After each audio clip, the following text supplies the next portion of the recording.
नमस्कार दोस्तों, मैं हूं ताराराम चौधरी और आप देख रहे हैं थार टेक्निकल फार्मिंग। दोस्तों, अगर बारिश ज़्यादा हुई है तो पौधे में वाटर शूट का निकलना स्वाभाविक है। अगर बारिश होने के बाद में मौसम साफ हो गया है तो उसमें अगर वाटर शूट आ रही है तो उसको रोकना भी काफ़ी हद तक संभव होता है।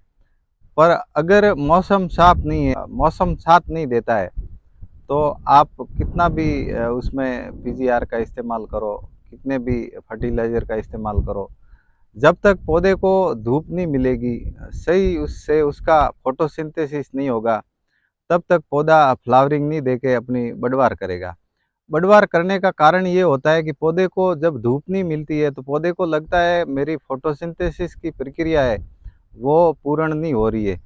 तो वो क्या करता है कि ज़्यादा से ज़्यादा पत्ती निकालता है, ज़्यादा से ज़्यादा शूट निकालता है, जिससे पौधा घना गहरा हो जाता है। उसके जो अंदर का स्पेस है वो जगह पूरी पत्तियों से और नई वाटर शूट से कवर हो जाती है, जिससे पौधे में जो फ्लावरिंग आने के लिए जगह होती है वो तो बिल्कुल पुरानी डाली पे रहती नहीं है, वो जगह पूरी पैक हो जाती है और शूट ज़्यादा बढ़वार करना शुरू कर देती है। और जब तक दोस्तों पौधे पे फ्लावरिंग नहीं आती तब तक उसकी बढ़वार है वो नहीं रुकती है। अगर आपने पीजीआर भी इस्तेमाल किया है, टाइम टू टाइम फर्टिलाइज़र भी दे रहे हो, फिर भी ये शूट बढ़ रही है, तो दोस्तों इस शूट को निकाल दीजिए।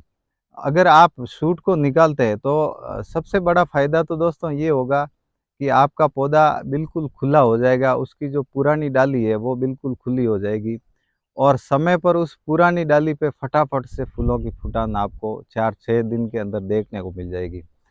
और अगर दोस्तों आप उस पौधे पे वाटर शूट ऐसे ही रखते हो और प्रॉपर उसमें फर्टिलाइज़र भी देते हो और पीजीआर का भी इस्तेमाल करते हो, तो आपकी जो हाथ से शूट निकालने के बाद में जो फ्लावरिंग आने का टाइम है और आप पीजीआर का इस्तेमाल करके जो उस पे फ्लावरिंग लाओगे उसमें कम से कम 15 से 20 दिन का गैप रहेगा, जिससे आपको नुकसान ये हो जाएगा कि आपकी हार्वेस्टिंग है वो डिले हो जाएगी। हालांकि आपका पौधा खाली नहीं रहेगा, उस शूट है वो परिपक्व होगी और शूट परिपक्व होने के बाद में उस शूट पे फ्लावरिंग आएगी, तो उससे आपके पौधे के अंदर की फ्लावरिंग का टाइम तो चला जाएगा, अंदर से पौधा पूरा खाली रह जाएगा, बाहर की तरफ पौधा है वो माल से भर जाएगा।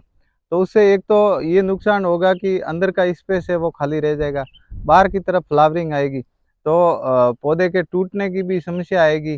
फ्रूट है वो साइज कम लेगा। तो अगर आप शूट निकालोगे, पौधे को अंदर से हमेशा खुला रखोगे, तो आपके अंदर फूल आने की संभावना है वो काफ़ी हद तक बढ़ जाती है।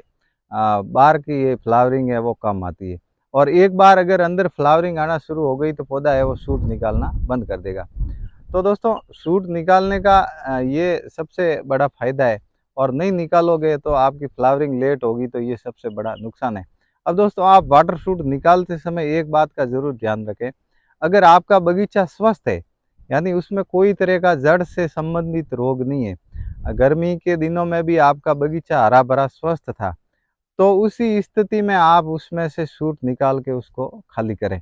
अगर निमाटोड वाला बगीचा है, उसमें उसकी जड़ों में गांठें थी, उसमें निमाटोड था, आपने ट्रीटमेंट भी किया होगा, अगर नहीं भी किया है तो निमाटोड वाले पौधों से आप वाटर शूट बहुत ही कम निकालें। उसकी जो ऊपरी शूट है उसको नहीं निकालें, खाली अंदर के भाग में अगर कोई लंबी शूट जा रही है तो उसको ज़रूर निकालें, क्योंकि निमाटोड वाले पौधों में अगर आप वाटर शूट निकालोगे तो आपका पौधा खाली रह जाएगा। उस पे जो शूट आई है वो पौधा नेमाटोड वाला उस शूट पे ही फ्लावरिंग देगा, उसकी डाली पे फूल देने की उसकी कैपेसिटी नेमाटोड की वजह से नहीं रहती।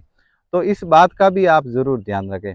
अब दोस्तों आप शूट अगर हाथ से निकालते तो हाथ से वाटर शूट निकालने के बाद में आपको फंगीसाइड का स्प्रे ज़रूर लेना है। अगर मौसम सूखा है, ड्राई मौसम है, तो आप कोई भी कॉन्टैक्ट फंगीसाइड ले लीजिए।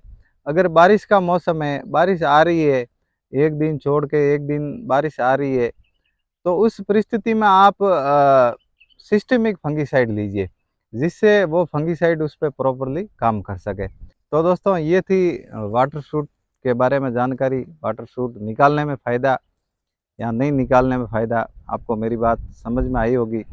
अगर कुछ समझ में नहीं आया हो तो आप कमेंट करके पूछ सकते हैं। बहुत बहुत धन्यवाद।